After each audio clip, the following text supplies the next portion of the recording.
I want to bring a little bit of light and humour and all of that to your Friday evening, but before that I did actually want to get stuck right into something that I care deeply about, and I know that you do as well.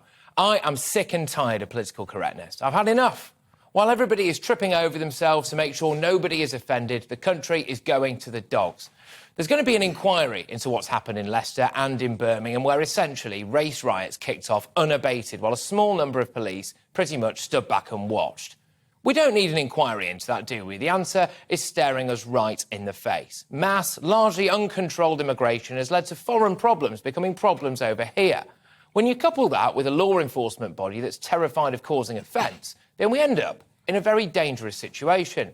My guess is that the inquiry will end up pinning the blame on police officers or some poxy taxpayer-funded community initiative, not doing enough to recognise the specific needs of different racial groups, which meant that they couldn't intervene sooner and stop all of this. That is not the solution. The solution is drilling it into certain groups of people that they simply cannot behave that way in this country. We do have a British culture, we do have a British rule of law, and that must be adhered to. It's such a cop-out to keep having inquiries into things. We had an inquiry into the Manchester Arena bombing. No need for much of an inquiry there either, was there? Our police force is simply not equipped to deal with the sheer level of Islamist extremism now on Britain's streets. Let's have an inquiry into grooming gangs, shall we? Well, no need for one there either.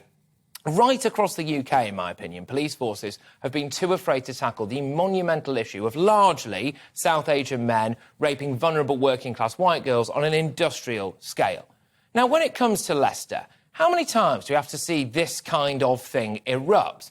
A version of the exact same thing. A teacher at Batley Grammar School showed a photograph of the Prophet Muhammad to a group of school children. There was a mob that turned up from all across the country, making threats to kill that teacher. We do not have blasphemy laws in this country. The mob should have been dispersed and people involved arrested. Instead, the police shoved the teacher into protective custody and his job is called into question.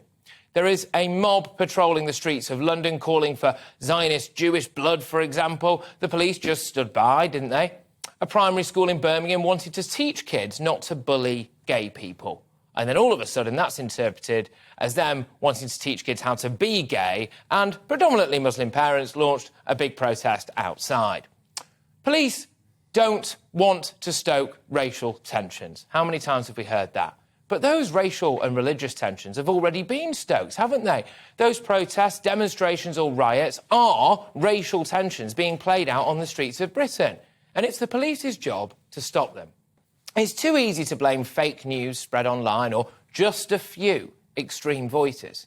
But firstly, if you add up all the just a few extreme voices, it becomes quite a lot of people, doesn't it? And instead of blaming fake news, why don't we blame people gullible enough to take it as fact and then take an extreme reaction to it?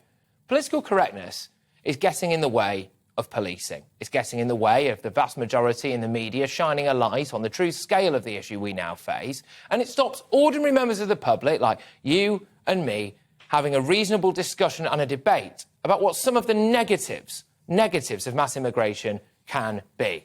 Men, women, boys and girls have fought and died for Western liberal values to remain in this country. The fields of Europe are red with the blood of those who did so. And one of those Western liberal values is tolerance. And tolerance is a great thing.